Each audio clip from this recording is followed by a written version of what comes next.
Aqui o que eu queria. A gente tá entrando na semana da Páscoa, né?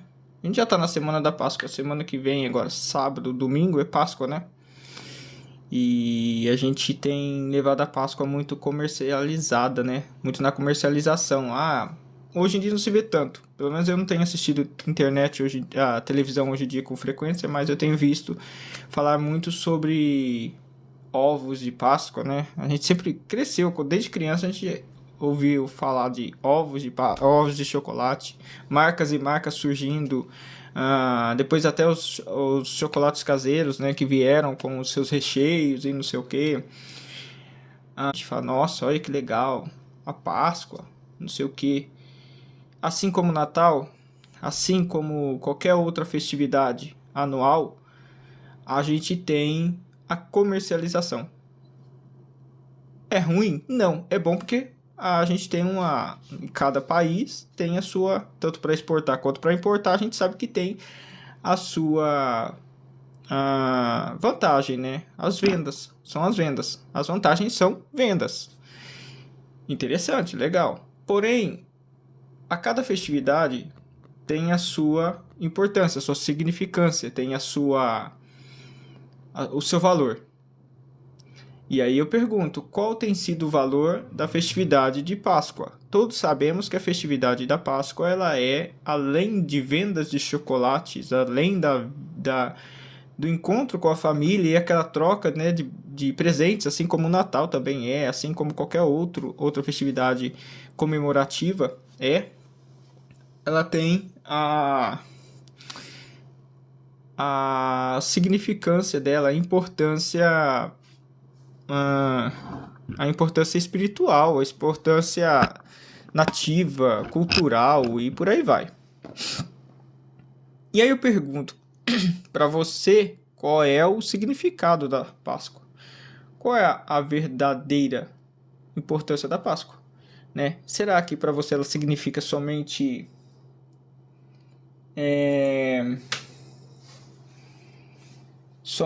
esse momento de trocas de chocolate? Será que ela só significa esse momento, família? Ou será que ela tem algo mais importante? Só que depois, com o tempo, ela foi se cumprindo.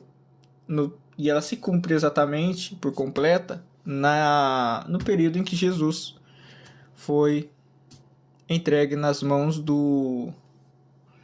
Ela começou a fazer esse significado quando ela foi entregue nas mãos dos romanos, nas mãos dos seus inimigos.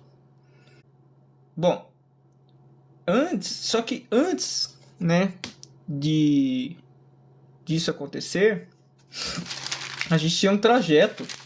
A gente tem um trajeto a seguir, né? Não foi simplesmente um ato que...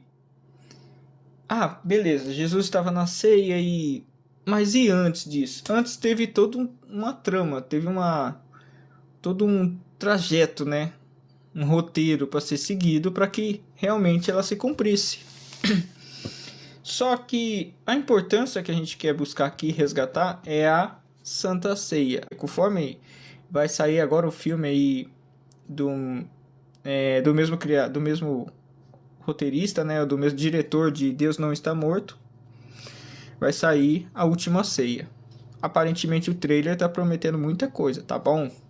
Eu gostei pelo trailer que eu vi. Algumas coisas eu gostei. Vamos ver conforme for a divulgação dele. Bom, voltando aqui, na última ceia acontecem algumas coisas. Vamos ver aqui. Antes da prisão de Jesus. Tudo isso a gente sabe que foi na celebração da Páscoa. Então começa aí. Na celebração da Páscoa, houve um ato, um acontecimento, algo que a gente deveria relembrar no nosso dia a dia. Como tradição. Vamos dizer assim, como tradição, né? Antes de fazer trocas de ovos de Páscoa, isso e aquilo outro, encher o bolso dos comerciantes, né? Ou das fábricas, a gente parar e pensar numa coisa. Um ato, algo aconteceu. O que aconteceu? Bom, finalmente chegou Mateus 22, 7. Acontece que finalmente chegou o dia dos pães sem fermento, que isso foi celebrado lá na época de Moisés, conforme a gente citou, na época do maná. Foi na época do maná. Quando eles estavam no deserto, sem ter o que comer, Deus foi provendo. Então não é só simplesmente a época do maná, ou então a entrega de Jesus com seus inimigos para que se cumprisse uma profecia. Houve todo um significado, né? Podemos dizer assim que assim como Deus proveu o alimento para os seus lá no deserto, ele proveu também a salvação através de um sacrifício, através de uma entrega, mesmo sem que merecêssemos, no qual devia ser sacrificado o cordeiro pascal. Ou seja, eles faziam um sacrifício nisso, né? Esse cordeiro ele era sacrificado sem mancha, sem mácula, para que pudesse ser puro, íntegro na presença de Deus. E assim então celebrassem a Páscoa. Então a Páscoa ela não era celebrada de qualquer jeito, tinha todo um ritual, tinha todo um negócio, sabe? E havia uma preparação. Isso, lembrando que são nos costumes judaicos, são nos costumes antigos. Esse costume não veio para a gente a partir da morte de Jesus. A partir do momento em que Jesus deixou a terra e cumpriu a profecia, não tinha mais necessidade. Foi revogado, foi retirado esse tipo de procedimento de sacrifício de animais e tudo. Deus não aceita isso mais. Então, se você vê alguém falando que... Bom, o mundo neopentecostal de hoje em dia está tão de ponta cabeça que se a gente for dar ouvido às coisas que estão acontecendo, não é de duvidar que logo logo estão fazendo isso, né? Voltando às práticas do antigo Israel. Porque se a gente já está vendo a Arca da Aliança, pessoas se vestindo como sacerdotes de Israel, com aquelas batas, aquelas roupas gigantonas lá, com aquelas coisas no pescoço. Se a gente está vendo tudo aquilo ali, não é de se duvidar que logo logo estão querendo pegar os animaizinhos aí. Já entendeu, né? Voltando aqui. Ser sacrificado, Cordeiro Pascal. Jesus enviou Pedro e João dizendo: vão, preparem a refeição da Páscoa. Ele mandou Pedro e João à frente para que pudessem fazer a preparação de todo o adiantado. Ele estava indo, porque ele também tinha outras pessoas que fossem com ele, estavam com eles. Então eles precisavam que alguém fosse adiantar o ambiente, preparasse a ceia e tudo. Ou seja, onde quer que preparemos? Perguntaram eles. Ou seja, perguntaram a Jesus, né? Onde quer que a gente faça? E aí Jesus vai responder: ao entrarem na cidade, vocês encontrarão um homem carregando um pote de água.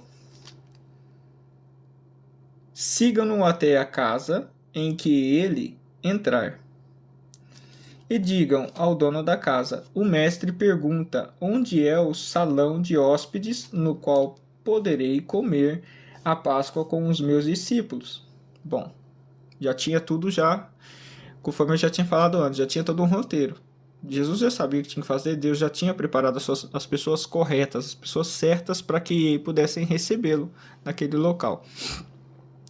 Até porque já sabemos que Jesus já havia conspirações contra ele, então não era também muito sadio de chegar e simplesmente ir adentrando na casa das pessoas. Ele precisava ter uma autorização, alguém que pudesse liberar, né, autorizar a sua entrada para ele fazer o procedimento. Até porque era um dia, e nota-se que nesse momento já não tinha, pelo menos na narração bíblica, não se tinha feito o sacrifício do cordeiro. Aí você pode falar, mas como não? Jesus não cumpriu com as regras?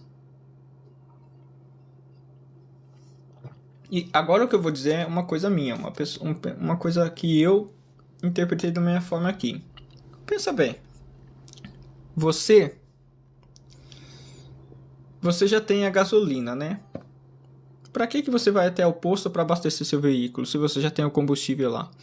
Então não haveria necessidade deles sacrificarem um cordeiro, se eles já tinham o próprio cordeiro que futuramente seria entregue às mãos dos seus inimigos e seria consumado o sacrifício após essa entrega.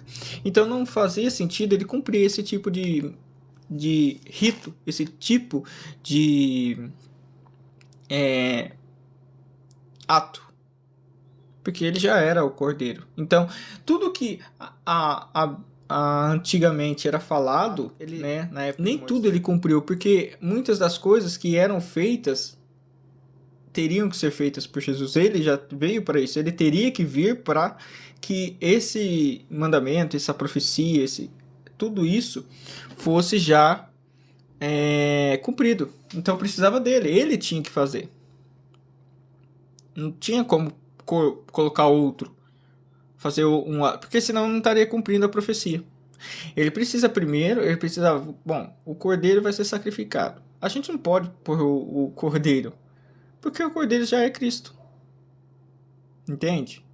Se o cordeiro já é Cristo, então eu estaria cumprindo a profecia? Não, né?